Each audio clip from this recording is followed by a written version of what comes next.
Hey everybody, Nick Too Sick back with another video. Today I'm going to be doing the California Delta fishing report for August 2017.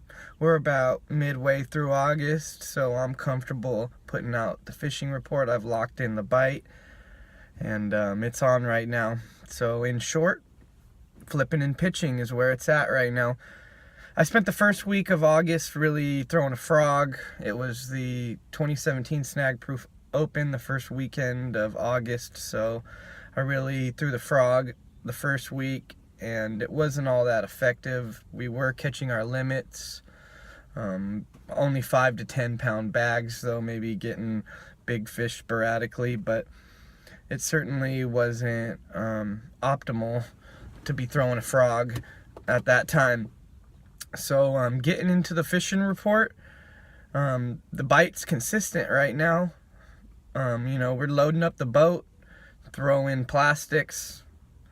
You know, we've been throwing everything, junk fishing, just everything you could think of we throw to, you know, really lock in these patterns.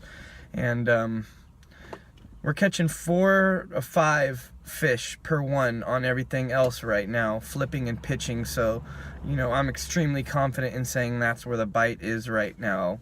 Texas rig plastic, these fish are munching craw. I'm catching a lot of fish with, you know, craw antennae. You can see them just sticking out of the back of their throat. And, you know, that's what they're eating off the bottom.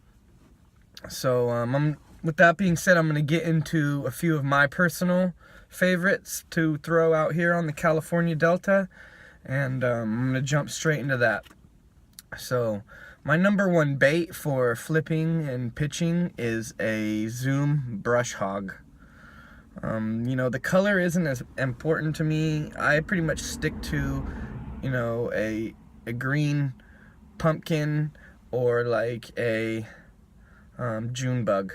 You know, you got your darker color and a more natural color.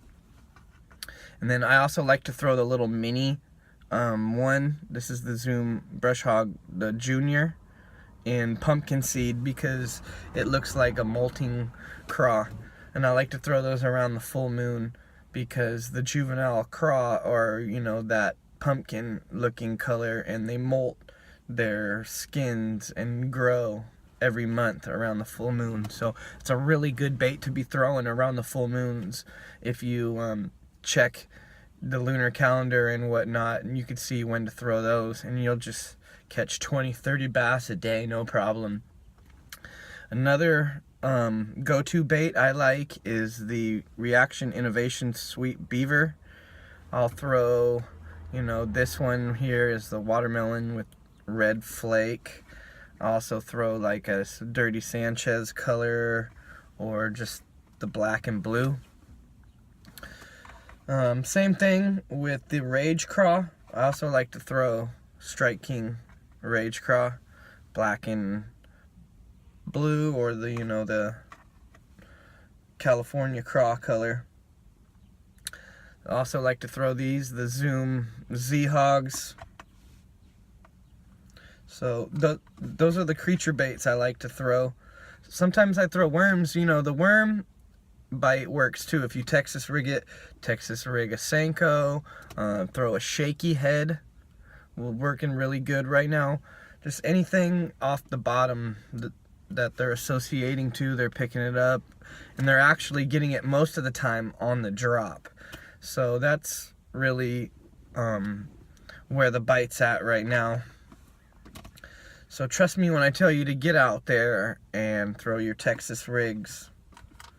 If you insist on, you know, throwing something moving, I have caught some good fish this month on a Zoom Super Fluke. I like to throw those weightless.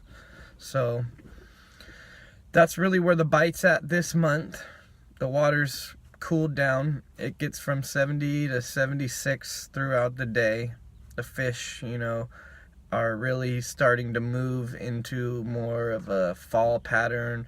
They're really starting to eat up a lot of high protein meals like craw, and the rivers are starting to load with bait. So that's where the forage is at in the Delta right now. So like I said, get out there, Texas rig, something, throw it out there, and flip and pitch around covered docks, rocks, hyacinth, hydrilla, you know, any type of wood. So they're really associating to that right now. And the fish are aggressive. They're hanging out in like a neutral zone. They're coming up positive to feed. They're grabbing the bait and they're really taking off with it. So they're actually eating the bait and running with it. It's not a subtle bite at all. So you should be able to, you know, get plenty of time to set the hook. Use a nice stout hook. I like the Gamakatsu, the Super Line ones. You can really just, you know, get it in the fish's mouth. It takes a little bit extra of a hook set, but it's worth it to use that Super Line hook. When I Texas rig, I like to throw 15-pound fluorocarbon. I'm a fluorocarbon guy. Use braid if you want. 65-pound is what I prefer. So that's where the bite's at, guys. I hope you like it. If I missed anything, let me know. You know, this is a community to me. So if you got any information to share, just drop it in the comments below, and you know, we can work together on this. Thanks for watching, guys. If you haven't already, hit that like button and subscribe. I'm going to be doing this every month. All kinds of videos. They're going to be increasing in quality the more views and the more support I get. So thank you in advance for any of you who decide to follow the channel, and thank you to those who already have. So I appreciate you, and see you next time.